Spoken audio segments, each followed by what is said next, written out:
Më të vështirë kom pas momentin kur unë kom pas aksidente dhe jam me karrocë.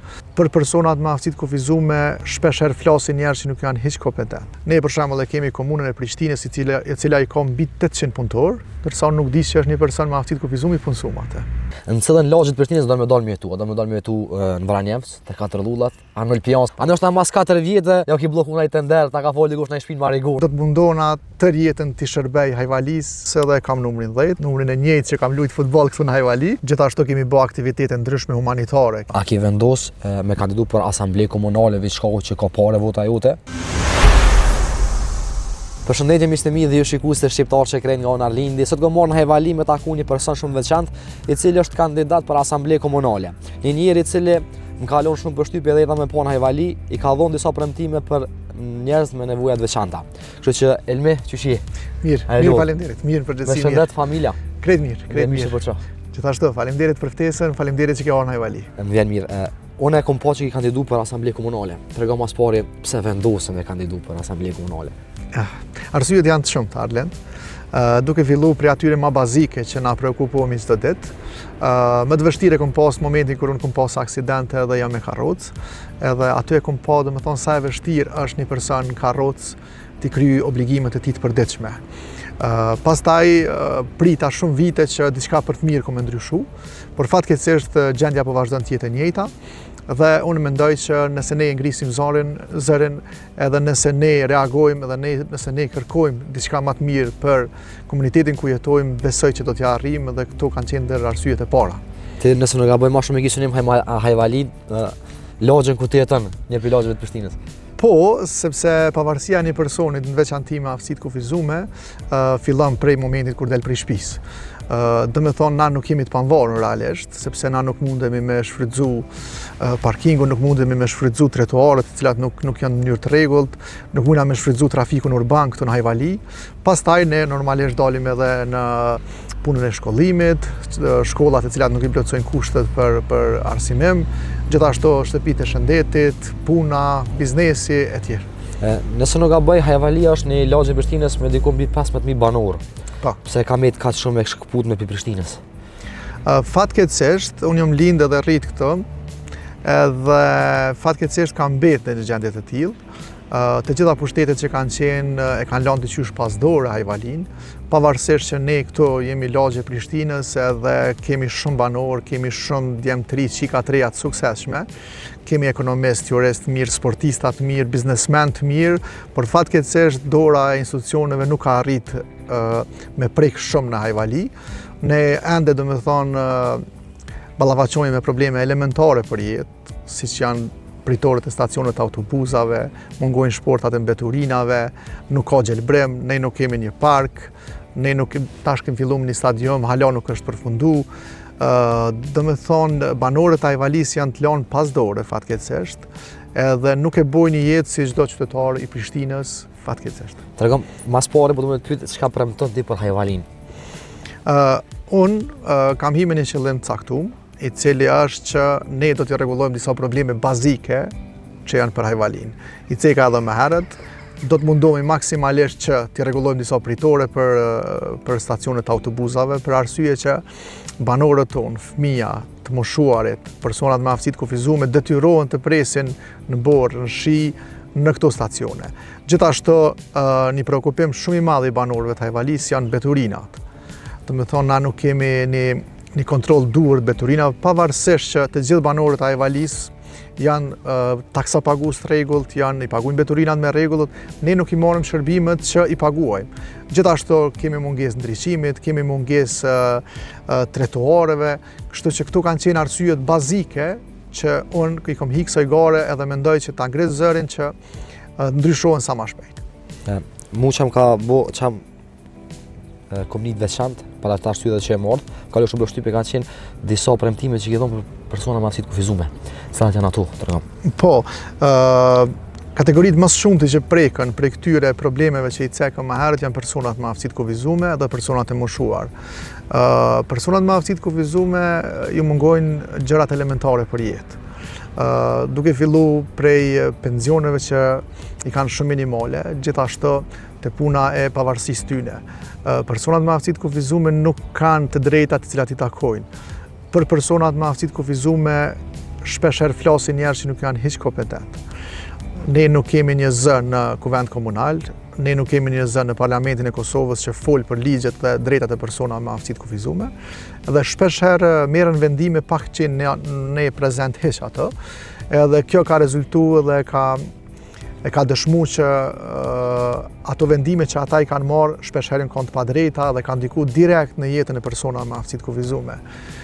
Kështu që unë do të ngres çështje bazike që janë për personat me aftësi të kufizuar, që është rregullimi i infrastrukturës. Ne edhe në Hajvali, po edhe në Prishtinë nuk jemi të pavarur për arsye që mungojnë trotuarët, mungojnë parkingjet për persona me aftësi të kufizuar, dhe na për shkolla gjithashtu mungon qasja për persona me aftësi të kufizuar, nuk ka toalete, shpeshherë ashensora nuk ka hiç. Gjithashtu në për objekte shëndetësore nuk është një trajtim i duhur ndaj persona me aftësi të kufizuar, nuk kemi vizita shtëpiake për ato raste që nuk mundin me dalë prej shtëpisë. Gjithashtu është një problem shumë esencial shkollimi i këtyre personave, që shumë persona me aftësi të kufizuar fatkeqësisht kanë mbetë edhe pa shkollim, për shkak këtyre kushteve që i përmenda më herët, ndërsa te punësimi nuk po flasëm hiç, sepse te punësimi është gjendja skandaloze. Ligji për punësim dhe riaftësim të persona me aftësi të kufizuar thotë qartë, çdo biznes ose institucion që i ka mbi 50 punëtor duhet ta ketë një person me aftësi të kufizuar. Ndërsa ky ligj te na nuk zbatohet fare. Institucionet spari nuk e zbatojnë këtë ligj, ndërsa kur nuk e zbatojnë institucionet, edhe bizneset private nuk e zbatojnë. Ne për shembull e kemi komunën e Prishtinës e cila i ka mbi 800 punëtor, ndërsa nuk di që është një person me aftësi të kufizuar i punësuar atë. Kështu që është një gjendje shumë e rëndë e tyre, edhe këto kanë qenë ndër arsyet kryesore, jetësore, muj me thonë, që unë du me ngrit zonin ato, du me ka një zo për këta persona, edhe du me kërku drejtat e tyre deri në fund. Tregom se pretën banorët e Hajvalis kandidimin tënë për Asambleë Komunale. Banorët e kanë prisë shumë mirë, gjë që i falenderoj edhe për përkrahjen, i falenderoj për ftesat e tyre, i falenderoj për gjithçka. Unë jam lindë dhe jam rrit këtu në Hajvali, edhe njihemi me shumicën e banorëve. Shumë mirë e kanë prit, vazhdojnë çdo ditë të më thonë përkrahje. Unë kam edhe një biznes këtu që edhe përmjet biznesit jam njoftuar me shumë njerëz që nuk i kam njoftuar më herët. Kështu që kanë pritur shumë mirë edhe shpresojmë në një sukses të përbashkët. Elmi, nëse banorët e Hajvalis edhe banorët e Prishtinës ta besojnë votën, do votojnë edhe fiton, në cilën lagje të Prishtinës do me dalë me jetu? Do me dalë me jetu në Vranjevc, te Katërdullat, a në Lpian, se Lpian ka një farë parki që the Hajvalia s'ka park, a nështë mas 4 vjetë kur sa u ki votu votën, ja u ki bloku nga i tender, ta ka foli dikush në shpinë Marigona, do me dalë me jetu në Marigona, sa. Arlend, unë e du Hajvalin. Unë jam rrit në Hajvali, kam lind këtu dhe jam rrit. Jam formu në Hajvali, unë jam kon sportist këtu në Hajvali. Kjo është shkolla jem që unë e kom kry shkollën. Unë e du Hajvalin, unë kam qenë në shumë vendet të Europës dhe asnjë vend nuk më pëlqen sikur Hajvalia. As Marigona? As Marigona, unë do të jem këtu, sepse këtu ndihem si në familjen time. Në çdo familje që shkoj e kam respektin dhe dashninë e njëjtë. Me çdo person që unë e takona marr veç energji dhe dashni prej tyne. Kështu që do të mundohna tërë jetën të shërbej Hajvalis, normalisht edhe banorëve të Prishtinës, por në veçantë Hajvalis. Do me thonë as edhe një lagje të qytetit do me dalë. Jo. Jo. Me në mirë se Masanina Gjinja kanë videon e qesin kur del me jetu di kanë Prishtinë. Jam shumë i bindur për këtë. Thash se kam lind këtu, jam rrit këtu, jam formu këtu, edhe me gjitha gjasat mendoj që edhe jetën do ta përfundoj këtu. Tregom, a ke pas ndaj ofertë për ndaj partije tjetër, përveç partisë që je sot? Po, Arlend, unë kur kam vendosur të hy kësaj pune, e kam bë publike. Edhe kom treguar njerëzve që unë du me hi në kandidat për Asambleë Komunale dhe arsyet pse unë du me hi. Në atë moment kanë ardhur shumë oferta prej shumë partive politike, gjë që i falenderoj. A krejt partitë apo çdo? Kanë qenë mbi 4 parti që më kanë ofruar, po, dhe i falenderoj shumë për ofertat të tyre të sinqerta. Realisht unë e kom gjetë veten me Uranin, jam në listën e Urani Ismailit për asamble. Partinë Demokratike të Po, Kosovës. Partinë Demokratike të Kosovës, edhe kam numrin 10, numrin e njëjtë që kam luajt futboll këtu në Hajvali. Okej. Kështu që tash që çdo sen lidhet me Hajvalin, kështu që aty kam gjetë veten, aty mu kanë përshtat vizioni jam me vizionin e Uranit për Prishtinën. Gjithashtu që kam ka pëlqyer mas shumtit e Urani u kanë që Urani nuk premton shumë.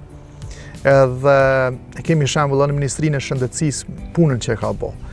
Ato e kam provuar në lëkurën time. Elmi, më du ta bëu edhe pyetjen e fundit, ama të lutem më përgjigj sinqerisht.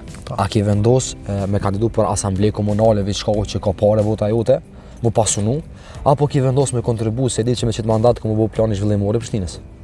Inshallah se ki me në kaleku. Arlend, unë kam vendos me kontribu. Kontributin tim e dinë edhe banorët, e dinë edhe shoqënia.